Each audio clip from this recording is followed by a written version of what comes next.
Welcome to English Codebreaker. We all think of gaming as a way to unwind, right? But what about those really intense, dark, stressful games? Well, today we're going to dive into some fascinating research that might just flip that whole idea on its head. So, why should you even care about this? Well, check out this number. 3 billion. That's how many people play video games worldwide. It's a huge chunk of the global population, and they're all looking for fun, connection, and, yeah, for a lot of them, a way to relax. But here's the crazy idea we're digging into today. What if the games that feel the most stressful, the ones with all the action and super dark stories, are actually secretly helping your body to calm down? I know, it sounds totally backwards, but the science here, well, it might just surprise you. All right, so here's the game plan for this explainer. First, we'll tackle the stress paradox itself. Then, we'll go behind the scenes of the study that tested this wild idea. After that, we'll get to the surprising results, put it all into a bigger context, and finally, figure out what this all means for you. Ready? Let's do this. Okay, first up, gaming's stress paradox. This is really all about what we think we know versus what the science is actually telling us. The common assumption is super simple. Stressful games cause stress. Duh, right? So, to put this to the test, researchers picked a really specific game called A Plague Tale Requiem. Now, if you know this game, you know it's dark, it's story-heavy, it's emotionally intense. Basically, it is not the game you'd pick to just chill out. And that's what makes it the perfect thing to study. Okay, so that's the big idea. But how in the world do you actually test something like that? Well, let's take a look inside the stress study and see exactly how they did it. And their method was actually pretty brilliant. First, to get everyone on the same page, they stressed everybody out by making them stick their hand in ice water for 3 minutes. Yeah, ouch.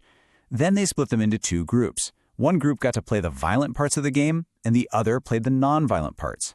After 25 minutes of gaming, the researchers swooped in to collect the really important data, heart rate and stress hormones. And this, right here, brings us to the most fascinating part of this whole thing, the surprising result. This is where we see this incredible split between what was going on in the players' heads and what was happening in their bodies. Okay, get ready for this because it's a real head-scratcher. The group that played the violent scenes, they said they felt more stressed and less relaxed. I mean, that makes total sense, right? But, and this is the big but, their bodies were telling a completely different story. Their actual physical signs of stress, things like heart rate and stress hormones, they actually dropped.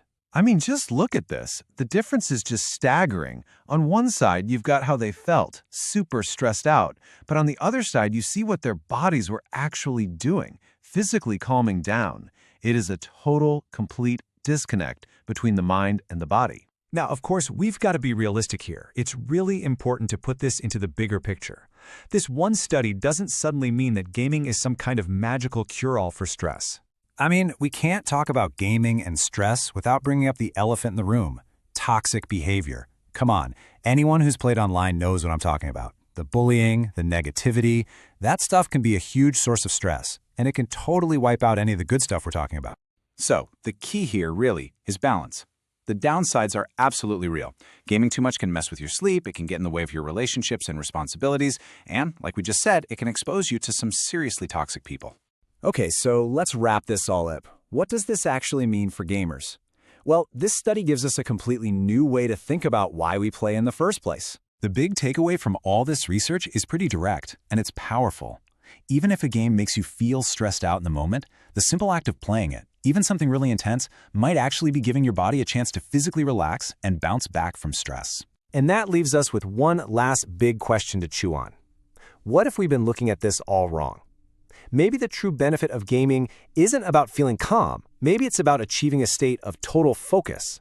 A focus so deep that it lets our bodies, kinda in the background, do the relaxing all on their own.